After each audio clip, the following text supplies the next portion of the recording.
Hi. So there's a question in front of you. It is a question of CAT 2023 sequence series. I would say please pause the video and try to solve this question. I hope आपने video को pause की होगी, question को solve किया होगा। इसका एक method जो है बहुत सिंपल सा है, which you can easily solve, which one is what basic concept. मैं उसको बात करूंगा बाद में, बट पहले मैं कुछ आपको कॉन्सेप्ट बता दूं। Since I am taking the classes of sequence series in my running batch, तो आपको कुछ बातें मैं आपको बता दूं। पहला क्या है, I am going to solve the method two जो बेसिक मेथड है, in which we deal with the nth term of an AP is equal to A plus n minus 1D।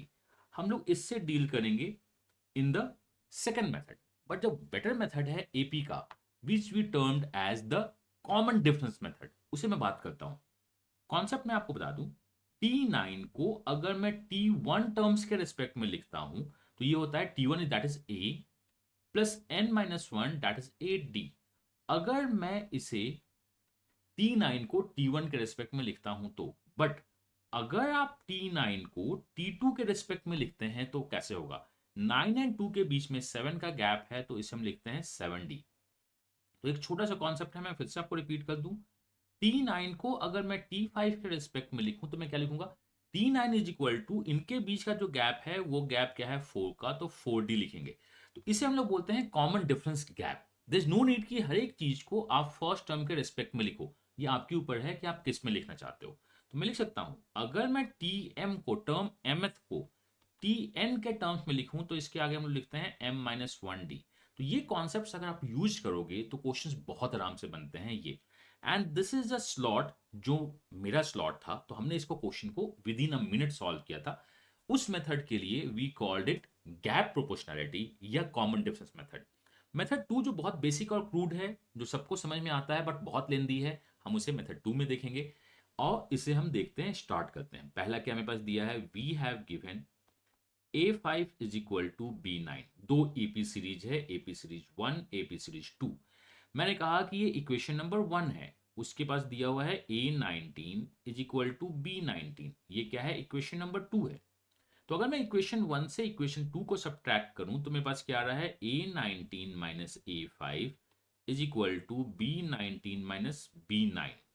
सो अब यहां देखो, हम इसी से बोल सकते हैं कि इस स्टेप से मैं निकाल सकता हूं T9 minus T1 is equal to 8D।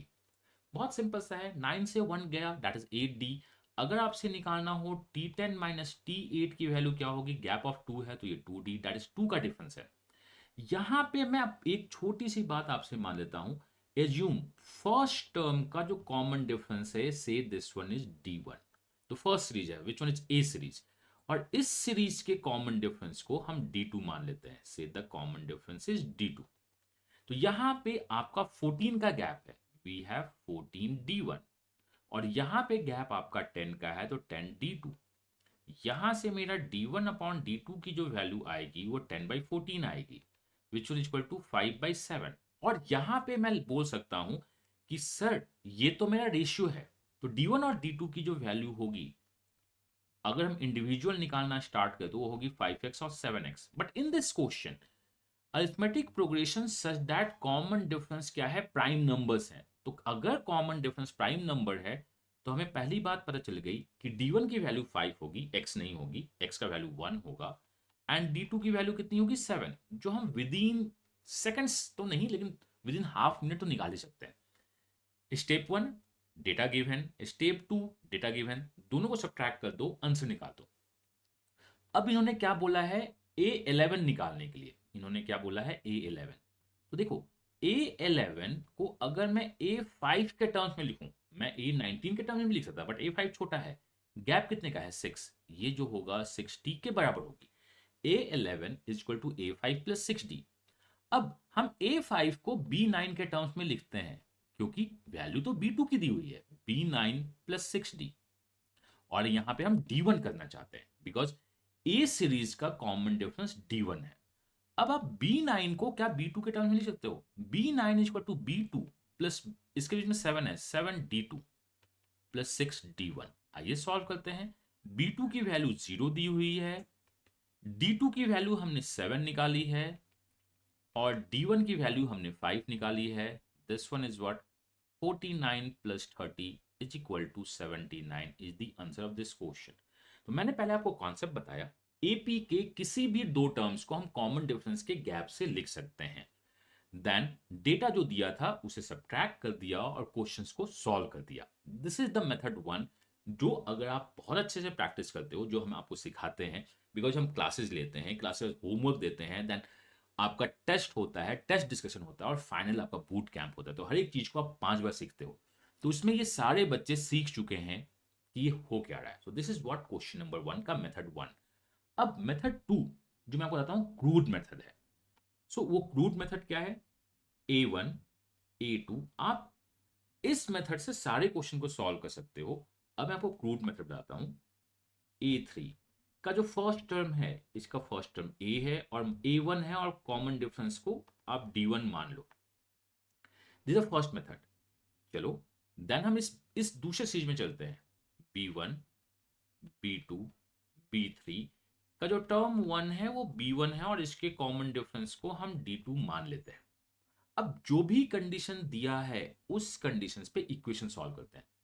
दिया है A5 और हमें पता है Tn is equal to A plus n minus 1D। So अगर मैं A5 is equal to B9 को खेलना स्टार्ट करूं तो A5 is equal to A1 plus 4D1 is equal to B9 is B1 plus 8D2।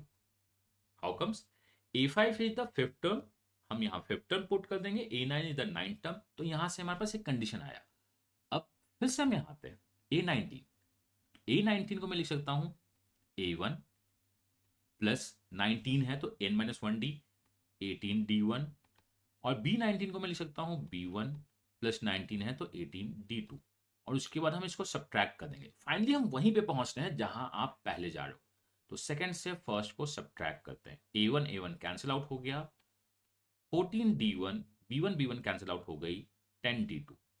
यहां से D1 upon D2 की value 10/14 which one is equal to 5/7 होगी। एंड कॉमन रेशियो जो आपका कॉमन डिफरेंस है, प्राइम नंबर है, तो हमें पता चल गया D1 की वैल्यू 5 है और D2 की वैल्यू 7 है। देन हमें A11 चाहिए। हमें क्या चाहिए? A11 is equal to A1 plus 10D1। हमें ये है A11 is equal to this. क्या मेरे पास A11 है? नहीं है, मेरे पास B2 है।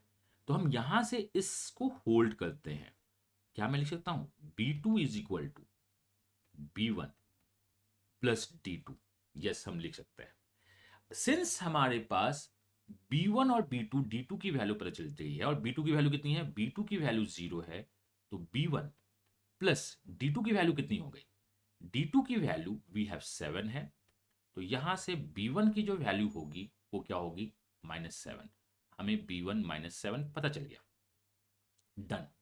सिंस हमें B1 -7 पता चल गया तो हम B9 निकाल सकते हैं। आइए, A5 की वैल्यू क्या है? A1 plus 4D1 is equal to B9 को मैं लिख सकता हूं B1 प्लस 8D2। अब यहां से काम करते हैं। A1 हमारे पास नहीं है लेकिन D1 की वैल्यू 5 है तो ये हो गई 20। B1 की वैल्यू हमारी -7 है और D2 की वैल्यू 7 है तो ये हो गई 56। तो यहां से जो A1 की वैल्यू होगी वो होगी -7 प्लस 56 -20 -27 से अगर आप इसको सब्ट्रैक्ट करोगे तो ये जो वैल्यू हो जाएगी आपकी 39 हो जाएगी और 29। This value is 29। तो हमने A1 की वैल्यू 29 निकाल दी बेसिक मेथड से। सिंस अब A1 29 मेरा निकल गया है तो मैं यहाँ 29 को पुट करूंगा, 10 को 10 पुट करूंगा और D1 की वैल्यू मेरी 5 है, यहाँ मैं 5 पुट करूंगा और ये क्या हो जाएगा? 79। आप इस तरह से भी क्वेश्चन सॉल्व कर सकते हैं। Answer of this question is 79। But the best method of solving AP question is difference between two terms, जो विद इन मिनट सॉल्व होता है। इस दोनों को आप सब्ट्रैक्ट कर दो, आप विद इन मिनट्स D1 और D2 5 7 निकाल सकते हो। आप A11 को 5 प्लस 6 1D लिखो। और मैंने 5 क्यों लिया? बिकॉज 5 मेरा रेफरेंस है और 5 को मैंने B9 में कन्वर्ट कर दिया और B9 को B2 में कन्वर्ट कर दिया, क्वेश्चन सॉल्व कर दिया। या हमने इस मेथड को देख लिया। अगर आपको समझ में आ गया हो तो कमेंट करके बताओ कि सर समझ में आ गया है, डन हो गया है। देन हम आगे भी वीडियो में मिलते रहेंगे और अपना बेस्ट देते रहेंगे। आपका कोई भी डाउट हो तो आप डायरेक्ट मुझसे पूछ सकते हो। एंड एडमिशन सारे बैचेस के ओपन हो चुके हैं, आप उसमें ज्वाइन कर सकते हो। मैंने आपको बताया कि हम बेसिक कॉन्सेप्ट देखेंगे, हम होमवर्क देखेंगे, हम प्रैक्टिस करेंगे, हम मॉक्स देखेंगे और हम बूट कैंप में पार्टिसिपेट करेंगे। मतलब किसी भी चीज़ को कम से कम 3 से 4 या 5 बार तो हम प्रैक्टिस करेंगे, सो दैट वो आपके दिल दिमाग में बैठ जाए, एग्जाम्स में आप परफॉर्म करके आओ और अपना बेस्ट दो। मिलता हूँ नेक्स्ट वीडियो में। Till then, God bless you, happy learning and bye bye.